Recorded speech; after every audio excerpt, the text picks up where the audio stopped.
Hello everybody and welcome again to WorldTVOnDemand.com, and I'm Harold. Give me a thumbs up and subscribe to the video if you would please. Anyway, I just want to bring you some news about the sound issue with your Amazon Fire Stick or your Amazon whatever you've got. So as you can see, it comes with a lot of options, and it comes with Netflix, Hulu, and down in the corner there it even comes with Kodi.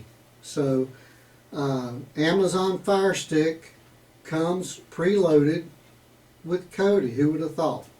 So anyway, I've been getting some feedback because the Amazon Fire Stick does not have any USB ports to be able to plug in keyboard or anything like that. All you have is the remote that comes with it, which is fine.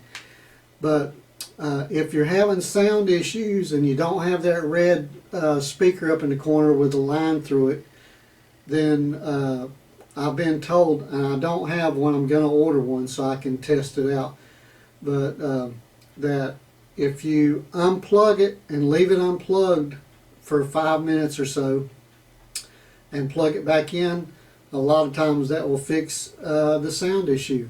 Now, I don't know this personally because I don't own a Fire Stick, but if you're having issues with your Fire Stick and you haven't unplugged it from your TV and had it out for a while and plugged it back in, and you've tried all the other settings and tried to fix it other ways before you reinstall something or uninstall Kodi and reinstall it, or Netflix or Hulu or Pandora or whatever, try unplugging your Fire Stick and plugging it back in.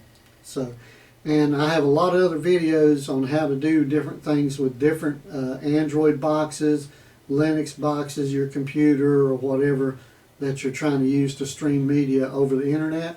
I have a lot of videos on the website at WorldTVOnDemand.com.